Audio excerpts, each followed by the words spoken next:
Wa yajibu aidan ala kulli mukallafin min dzakarin wa untha ay ya'rifar rusulal madhkurata fil qur'ani tafsilan wa yusaddiqa bihim tafsilan. Dan wajiblah pula di atas tiap-tiap orang yang mukallaf, yang balik lagi, yang telah berakal, baikkah daripada laki-laki ataupun yang perempuan, oleh bahawa mengetahui ianya orang yang mukallaf akan seluruh para rasul yang disebutkan di dalam Quran tafsilan nisbah terperinci. Wajib bagi setiap yang sudah balik dan berakal yang mukallaf mengenal seluruh para rasul yang memang telah Allah sebutkan nama-nama mereka detail di dalam Al-Quran. Wajib kita ketahui mereka semua. Wa yusaddiqa bihim, dan membenarkan ianya si mukallaf dengan mereka. Jangan ada satu pun daripada orang rasul yang kita ragukan tentang kerasulannya. Jangan seperti Yahudi dan Nasrani yang mereka tidak mengakui dengan Nabi Muhammad. Sedangkan kita wajib mengakui seluruh para rasul dari Nabi Adam hingga Nabi Muhammad, yang mereka semua 25 orang disebutkan dengan rinci nama-namanya di dalam Al-Quran. Sedangkan jumlah para rasul semua kan bukan 25. Jumlah semua mereka dalam satu pendapat mengatakan 313 orang, ada yang mengatakan 314 orang. Yang lain daripada 25 tersebut, amma ghairuhum fayajibul imanu bihim ijmalan. Adapun bermula yang selain daripada mereka rasul-rasul yang disebutkan nama mereka di dalam Quran, itu niscaya maka wajiblah beriman dengan mereka nisbah ijmal. Maksud ijmal, kita wajib mengiktikadkan dan meyakini bahawa Allah Ta'ala mengutus para rasul yang lain daripada 25 yang disebutkan dalam Quran.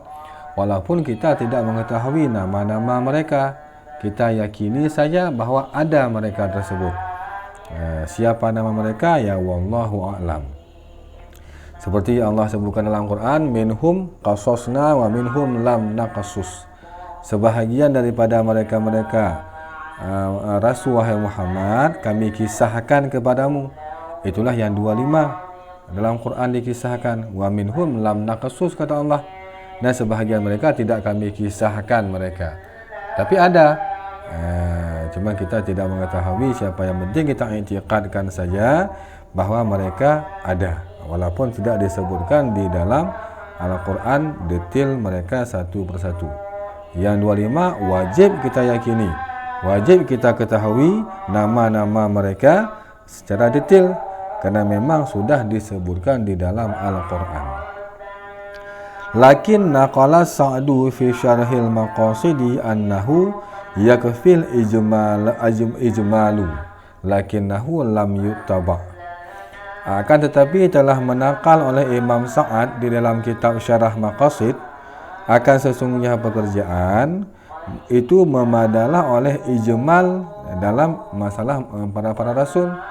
Ada pendapat juga yang mengatakan bahawa keseluruhan para rasul, baikkah yang 25 yang disebutkan dalam Quran ataupun yang tidak disebutkan dalam Quran, itu kita wajib mengimaninya saja secara ijmal. Artinya, andai kata kita tidak tahu nama mereka, ya tidak apa-apa yang 25 itu. Akan tetapi pendapat ini pendapat yang lemah. Lakin nahu lam yuttaba. Akan tetapinya Sa'ad, pendapat daripada Imam Sa'ad tadi, itu lam yuttaba, itu tidak diikutkan orang. Jadi tiada orang yang setuju dengan pendapat beliau. Berarti intinya pendapat yang kuat wajib kita yakini, wajib kita i'tiqadkan, wajib kita ketahui detail satu persatu yang 25 rasul yang disebutkan nama mereka dalam Quran. Yang rasul yang lain yang selain 25 yang tidak disebutkan, maka kita wajib mengimani saja bahawa mereka ada. Wa nadhamaha ba'dhum faqala, dan membuat sebuah nazam, sebuah qasidah akannya para rasul yang 25 tadi oleh sebahagian mereka ulama. Faqala, maka berkata dia ba'dhum, hatmun ala kulli dzit taklifi ma'rifatu bi anbiya'i ala tafsili qad ulimu. Bermula yang wajib di atas tiap-tiap orang yang mukallaf itu mengenal dengan seluruh para nabi, maksud nabi itulah para rasul, di atas secara rincinya qad ulimu, yang sungguh diketahuikan akan mereka semua nabi yang 25 tersebut. Fi tilka hujjatuna minhum samaniyatu min ba'di 'ishrun wa yabqa sab'un wa hum. Yang disebutkan 25 para rasul tersebut pada ayat tilka hujjatuna dalam Quran.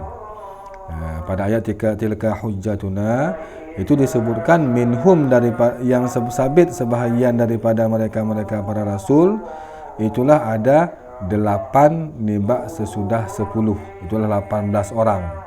Pada ayat tersebut disebutkan 18 orang para nabi, dengan para rasul, dengan detail nama-nama beliau. 18 orang yang disebutkan pada ayat tersebut. Itulah pada ayat tersebut, pada ayat tilka hujjatuna disebutkan ialah Nabi Ibrahim, Nabi Ishaq, Nabi Yaqub, Nabi Lut, Nabi Daud, Nabi Sulaiman, Nabi Ayub, Nabi Yusuf, Nabi Musa, Nabi Harun, Nabi Zakaria, Nabi Yahya, Nabi Isa, Nabi Ilyas, Nabi Ismail, Nabi Ilyasa, Nabi Yunus, Nabi Lut. 18 orang. Sisanya 7 orang lagi untuk genapkan 25, wahumu dan wayabqa sab'atun, dan tersisalah 7 orang lagi, wahumu Idrisu, yang pertama Nabi Idris, wa Hud, Nabi Hud, wa Syuaib, Nabi Syuaib, wa Saleh, Nabi Saleh, wa kadza, demikian juga Nabi Zulkifli dan Nabi Adam, bil Mukhtari qad khutimu, dengan Nabi Muhammad al-Mukhtar sungguh disudahi akan mereka. Intaha, habis nazam. Itulah nama-nama 25 daripada para rasul yang memang nama mereka disebutkan di dalam Al-Quran detail. Maka wajib kita kenali nama-nama beliau. Wa mimma yajibu i'tiqaduhu anna ashabahu sallallahu alaihi wasallam afdalul quruni thumma tabi'una lahum thumma atba'ut tabi'ina. Dan sebahagian daripada barang-barang yang wajiblah oleh mengiktikadkannya barang itu, sesungguhnya para sahabat Nabi SAW itu seafdal segala masa-masa. Kemudian para pengikut bagi sahabat, kemudian para pengikut daripada para pengikut sahabat. Yang wajib kita iktikadkan lagi bahawa kurun masanya sahabat, masa sahabat itulah masa sesudah wafatnya Rasulullah. Masa sahabat itulah masa terbaik. Masa terbaik, berarti orangnya juga orang-orang yang terbaik, itulah sahabat-sahabat Nabi. Di masa terbaik sesudah Rasulullah itulah masanya para sahabat selama 100 tahun. Sesudah 100 tahun masa sahabat berganti dengan masa tabi'in. Itu nomor 2 urutan terbaiknya. Sesudah 100 tahun tabi'in bergantilah para tabi'in. Itu 3 masa yang terbaik yang Nabi sendiri yang sampaikan di dalam hadis Nabi. Itulah Nabi sampaikan, khairul qurun qarni, sebaik-baik masa itulah masa aku, itulah masa para sahabat.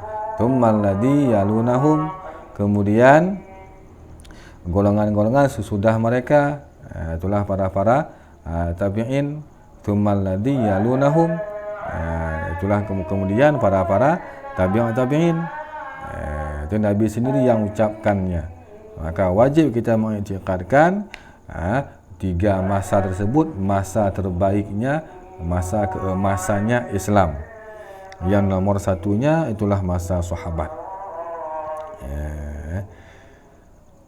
Dari seluruh para sahabat Nabi, ada sahabat yang nomor satunya, yang terutama daripada seluruh para sahabat. Ada.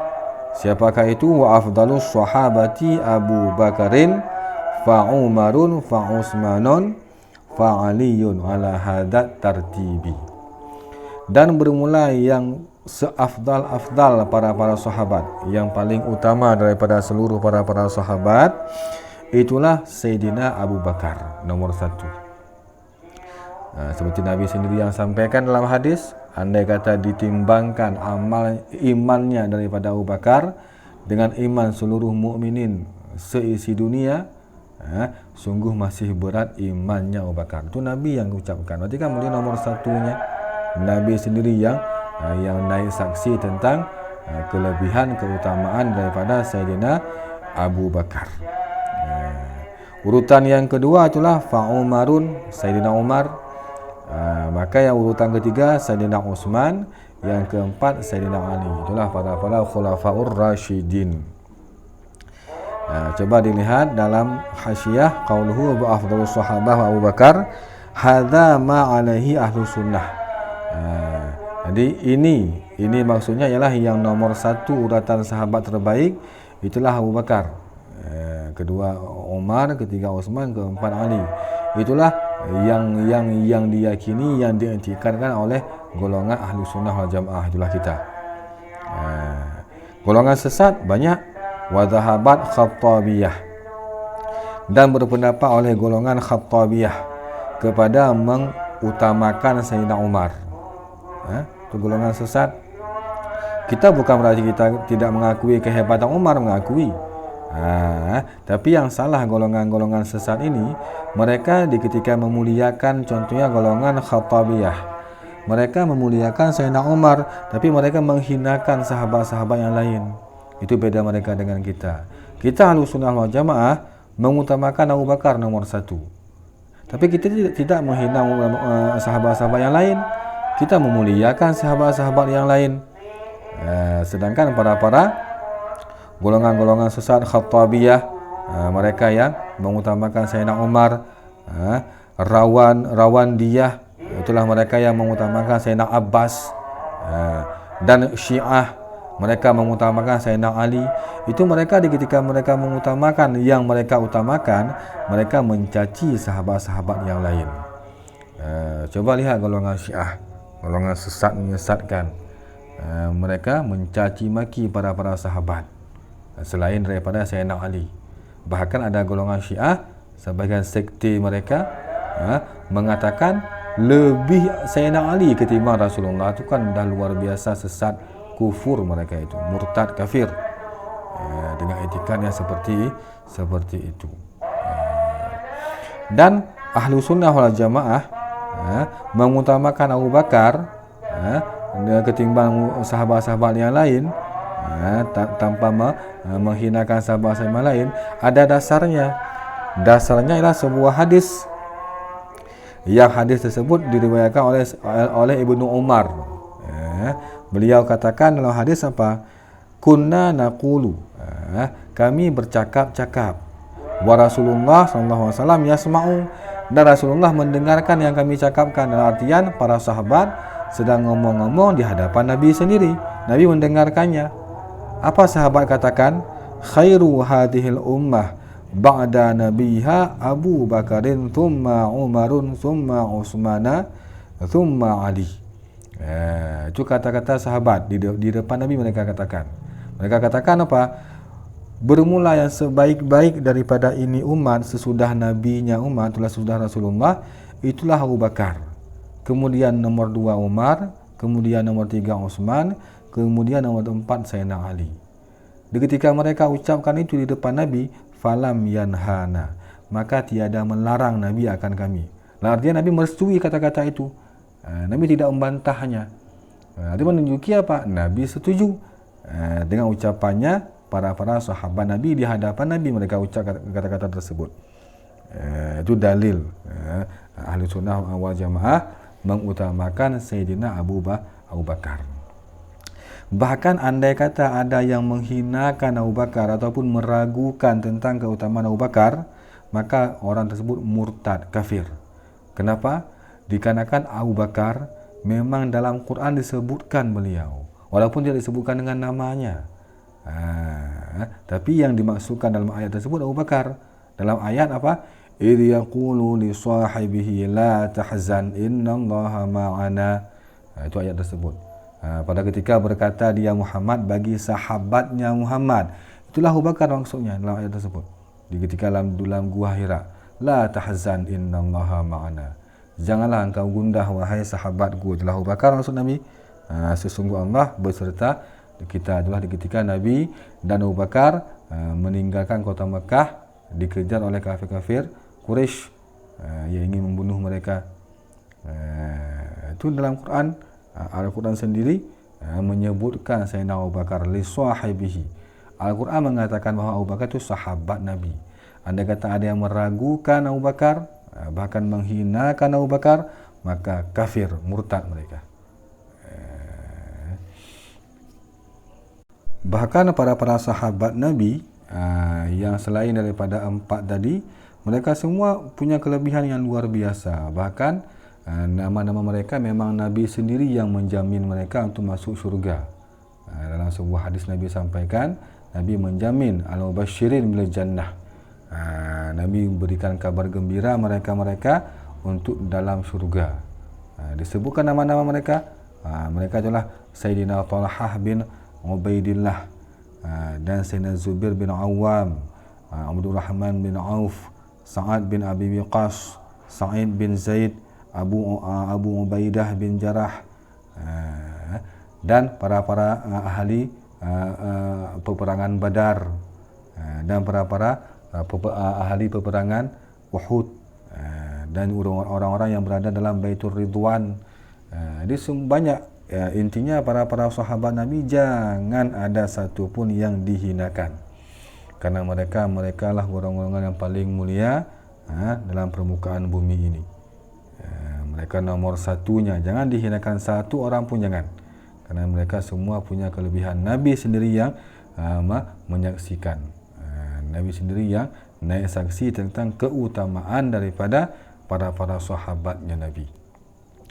Dalam hadis lain Nabi katakan, as-sahabi kan nujum, para sahabatku laksana bintang.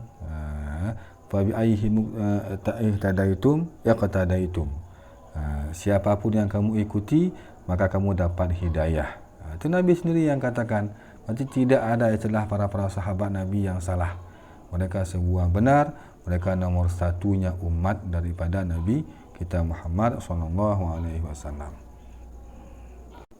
Lakin qala al-Aqlami sayyidatuna Fatimatu wa akhuha sayyiduna Ibrahimu afdalu minas sahabati 'ala al-itlaqi hatta minal khulafa'il arba'ati.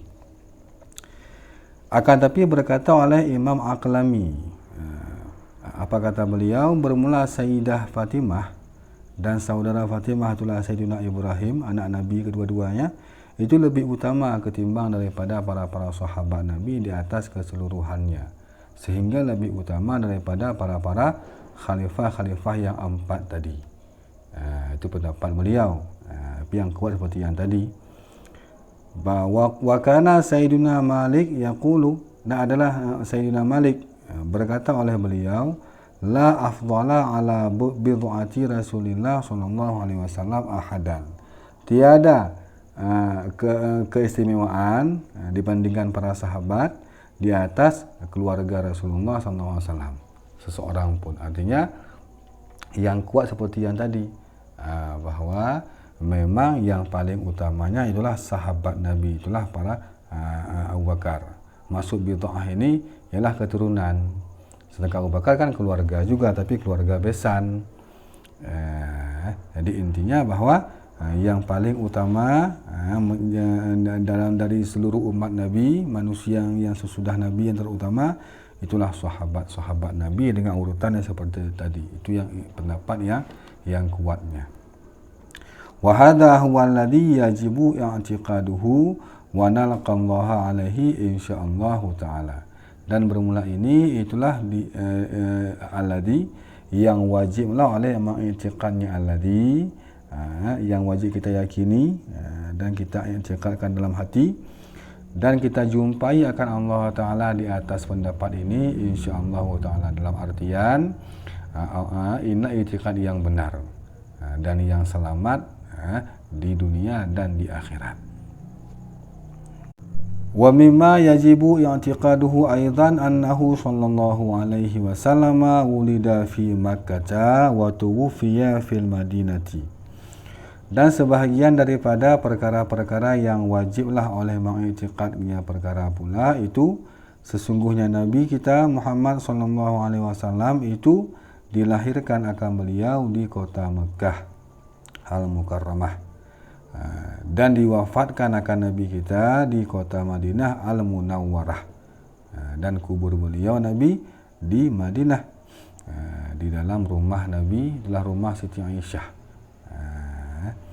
Wa yajibu 'alal abai ay yu'allimu auladahum dzalika, dan wajiblah di atas orang tua yang punya anak bahwa mengajari oleh mereka akan anak-anak mereka akan demikian. Jadi anak-anak harus dipupuk dengan i'tikad yang kuat dari semenjak dini, dari semenjak dia kecil.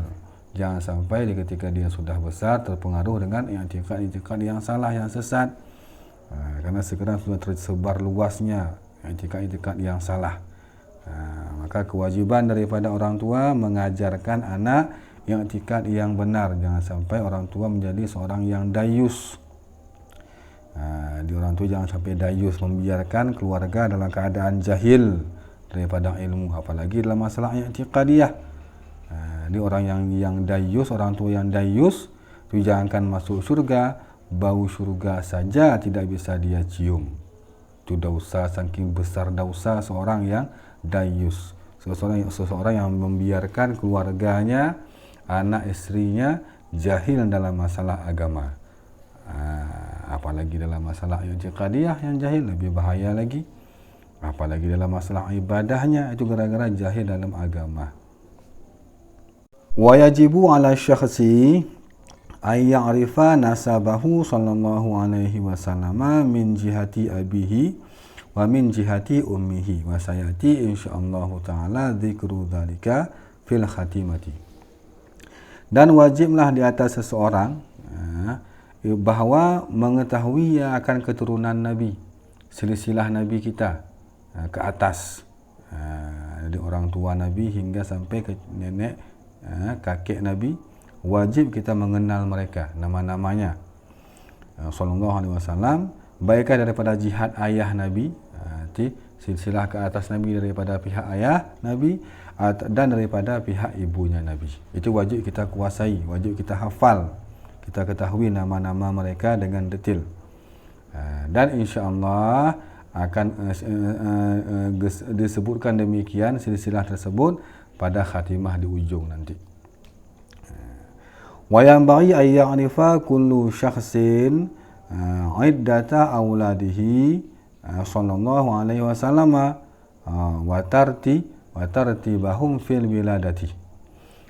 Dan sepantasnya lah bahawa mengetahui, mengenal oleh tiap-tiap seseorang, orang yang mukmin, umat Nabi, akan jumlah bilangan segala anak-anak Nabi sallallahu alaihi wasallam dan tertib urutan pada kelahiran mereka, dari yang tertua hingga yang terkecil, dari yang sulung hingga yang bungsu.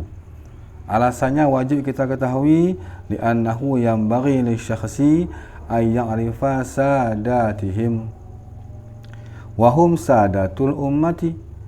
Alasannya dikarenakan sesungguhnya pekerjaan itu sepantasnya lah, sewajarnya lah bagi seseorang bahawa mengenal ia akan pemimpinnya. Kita harus tahu siapa pemimpin kita, siapa pedoman kita.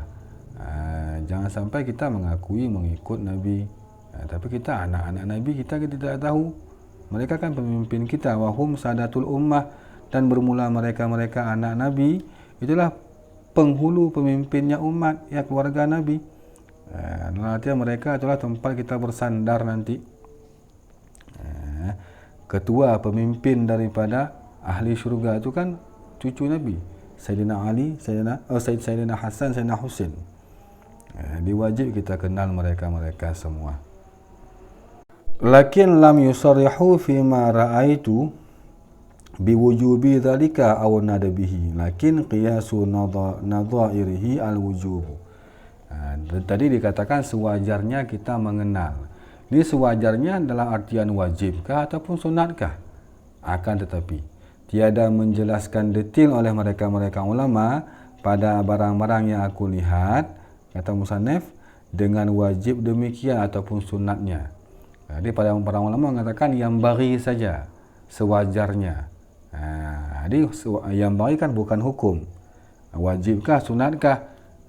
Tapi berfatwa ulama, lakin akan tetapi bermula kias bandingannya demikian, itu wajib. Jadi fatwa ulama, wajib kita mengenal seluruh anak-anak Nabi tertib dari segi kelahiran mereka, yang pertama hingga yang terakhir. Siapakah anak-anak Nabi tersebut? Wa auladuhu sallallahu alaihi wasallam sab'atun. Dan bermula segala anak Rasulullah sallallahu alaihi wasallam itu ada 7. Salah satu dzukurun wa arba'u unasun. Bermula 3 daripada 7 itu laki-laki, dan bermula 4 itu ada perempuan. Ala sahihi, di atas pendapat yang kuatnya. 3 laki, 4 perempuan. Itu anak Nabi. Wa tartibuhum fil wiladati al-qasimu wa huwa awwalu auladihi sallallahu alaihi wasallam. Dan bermula tertib mereka anak Nabi dari segi kelahirannya, yang paling tuanya itulah Sayyidina Qasim yang paling pertama. Wahwa, dan bermula dia Qasim, itulah yang seawal-awal segala anaknya Nabi sallallahu alaihi wasallam.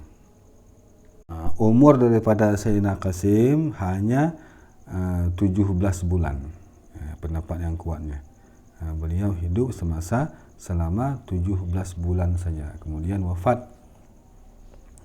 Yang kedua ialah Sayyidina Zainab. Itu urutan yang kedua daripada anak Nabi. Dan urutan yang ketiga ialah Sayyidatuna Ruqayyah.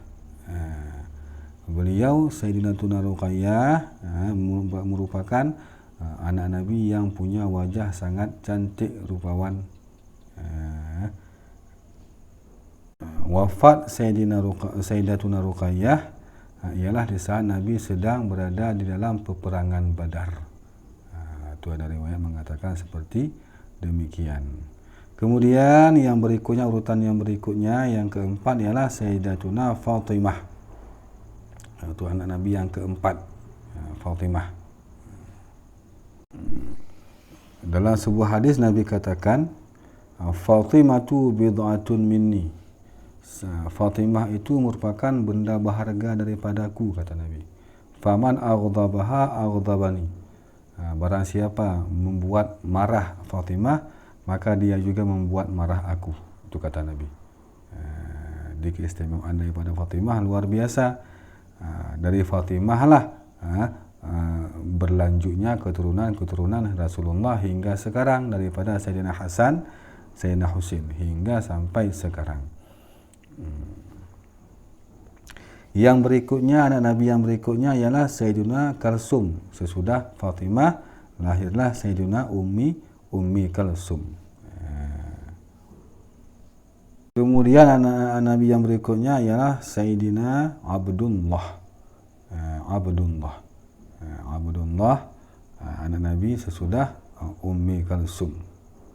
Wa huwal mulaqabu bit-thayyibi wa bit-tahiri. Fahuma laqabani li Abdillah, la isman syakhsaini mughayiraini lahu. Dan bermula dianya Abdullah itu yang dilakapkan, beliau digelarkan dengan Thayyib dan dengan Tahir. Jadi Thayyib itu gelar daripada Abdullah, Tahir juga gelar daripada Abdullah.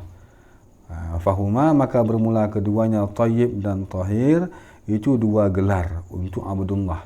bukanlah nama daripada dua orang anak Nabi yang lain, bukan. Yang berbeda kedua bagi Abdullah, bukan. Karena ada pendapat mengatakan Abdullah lain, Thayyib lain, Tahir lain orang. Bukan, yang kuatnya bukan. Yang kuat Abdullah anak Nabi. Abdullah digelar dengan Thayyib, digelar dengan Tahir. Punya dua gelar beliau. Wa kulluhum min sayyidatina Khadijah. Dan bermula seluruh anak Nabi yang tadi daripada Qasim hingga Abdullah, itu semuanya mereka lahir daripada Sayyidatuna Khadijah Ummul Mukminin. Itu 6 orang tersebut daripada Sayyidatuna Khadijah. Wasabi'u Sayyiduna Ibrahim min Mariyata al-Qutubiyah. Dan bermula anak Nabi yang ketujuh itulah Sayyiduna Ibrahim yang lahir daripada Siti Maryah al-Qubtiyah. Hadza, dan pahami olehmu akan ini. Itu pendapat yang kuat tentang urutan anak Nabi dari yang tertua hingga yang terakhir itulah Ibrahim. Adapun jumlah daripada seluruh isteri Rasulullah SAW, yang ittifaq ulama mengatakan mereka ada 11 orang. Dalam masa hidup Nabi wafat 2 orang isteri Nabi. Yang pertama Siti Khadijah, yang kedua itulah Siti Zainab Ummul Masakin. Itu kedua isteri Nabi yang wafat di saat Nabi masih ada. Kemudian ketika Rasulullah wafat, tersisalah 9 orang lagi istri Rasulullah. Itulah Siti Aisyah, Siti Maimunah, Siti Zainab bin Jahsy, dan Hafsah, dan Juwairiyah, dan Safiyah, dan Ramlah, dan Hindun, dan Saudah. Itu 11 orang daripada istri Rasulullah SAW.